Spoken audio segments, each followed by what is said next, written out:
Iran ने एक बार फिर दुनिया को ये बता दिया है कि वो अब एक कमजोर देश नहीं बल्कि एक ताकतवर राष्ट्र बन चुका है। कुछ ही हफ्ते पहले इजराइल ने उसके एयर डिफेंस सिस्टम्स पर हमला किया था। तेहरान के आसमान पर मिसाइलों की बारिश हुई थी। ऐसा लगा था जैसे ईरान की हवाई सुरक्षा पूरी तरह तबाह हो चुकी हो। लेकिन ईरान ने सिर्फ एक महीने के भीतर वो कर दिखाया जिसकी किसी ने कल्पना भी नहीं की थी। जिन डिफेंस सिस्टम्स को जमींदोज कर दिया गया था, अब वो फिर से खड़े हो चुके हैं और इस बार पहले से कहीं ज्यादा घातक बनकर। ईरान की डिफा प्रेस न्यूज एजेंसी के मुताबिक आर्मी के ऑपरेशंस डिप्टी महमूद मुसवी ने दावा किया है कि जिन सिस्टम्स को नुकसान पहुंचा था उन्हें अब देश में बने नए सिस्टम्स से रिप्लेस कर दिया गया है।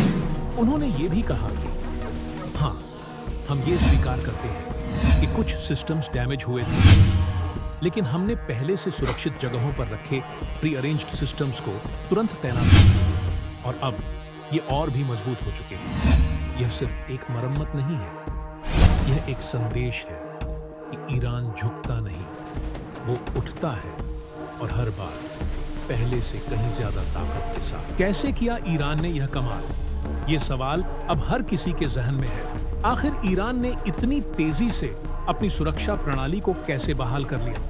इसका जवाब है आत्मनिर्भरता। आज ईरान की सैन्य रणनीति की सबसे बड़ी ताकत है स्वदेशी क्षमता। बिना किसी बाहरी मदद के, बिना विदेशी तकनीक के, ईरान ने अपने एयर डिफेंस सिस्टम को फिर से पूरी तरह सक्रिय कर दिया। बावर 373 ईरान में ही विकसित किया गया long range air defence system अब पहले से कहीं ज्यादा सक्रिय मोड में है। साथ ही रूस से प्राप्त किया गया S-300 सिस्टम भी अब पूरी तरह अलर्ट पर है, किसी भी खतरे से निपटने को तैयार। ईरानी सेना ने साफ कर दिया है कि बीते एक महीने में कोई भी विदेशी रक्षा उपकरण आयात नहीं किया गया, यानी जो कुछ भी हुआ वो पूरी तरह घरेलू स्तर पर किया गया। ये सिर्फ एक सैन्य कामयाबी नहीं है, ये उस देश की कहानी है जिसने निर्भरता को ताकत में बदल दिया। जून 2025 एक ऐसा महीना जिसने मध्य पूर्व को फिर से जंग के मुहाने पर ला खड़ा किया। इजराइल और ईरान के बीच सैन्य संघर्ष ने अचानक से तेज रफ्तार पकड़ ली। इजरायली वायुसेना ने कई अहम ईरानी सैन्य ठिकानों पर हमला किया। मिसाइल उत्पादन केंद्र, एयर डिफेंस बटालियन और हाईटेक रडार स्टेशन सब इस हमले की चपेट में आ गए। लेकिन मामला यहीं नहीं रुका। ईरान ने भी पलटवार किया। दर्जनों ड्रोन और मिसाइलें इजरायल की ओर छोड़ी गईं। हालांकि इजरायल के आयरन डोम और डेविड्स स्लिंग ने कई को हवा में ही रोक दिया, लेकिन इस टकराव ने पूरे क्षेत्र को हिलाकर रख दिया। इस संघर्ष में ईरान की वायु सुरक्षा को भारी नुकसान पहुंचा, पर असली कहानी तो इसके बाद शुरू होती है, क्योंकि जिस तेजी और ताकत से तेहरान ने जवाबी तैयारी की, उसने न सिर्फ इजरायल को बल्कि उसके पश्चिमी सहयोगियों को भी चौंका। ईरान का बावर 373 अब सिर्फ एक डिफेंस सिस्टम नहीं, बल्कि उसकी वायु सुरक्षा का सबसे मजबूत और भरोसेमंद स्तंभ बन चुका है। यह सिस्टम रूस के S-400 की तरह मल्टी टारगेट और मल्टी लेयर इंटरसेप्शन क्षमता से लैस है, यानी एक साथ कई हवाई खतरों को पहचान सकता है और उनका सफाया भी कर सकता है।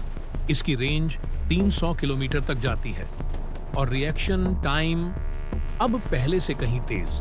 2020 में ईरान ने इसे दुनिया के सामने पहली बार प्रदर्शित किया था, लेकिन अब हालिया संकट के बाद इसे नई कॉन्फ़िगरेशन के साथ फिर से तैनात किया गया है। डिफेंस एक्सपर्ट्स मानते हैं कि इस सिस्टम में एनहांस्ड रडार कवरेज, बेहतर सिग्नल प्रोसेसिंग और कहीं अधिक सटीकता आ चुकी है। बावर 373 अब सिर्फ एक तकनीक नहीं बल्कि ईरान की संप्रभुता का प्रतीक बन चुका है। इस बार ईरान ने सिर्फ अपनी सीमाओं की रक्षा तक खुद को सीमित नहीं रखा। यह एक साफ संकेत है कि ईरान अब केवल हमलों को झेलने के लिए नहीं बल्कि उन्हें पहले ही रोकने की तैयारी में है।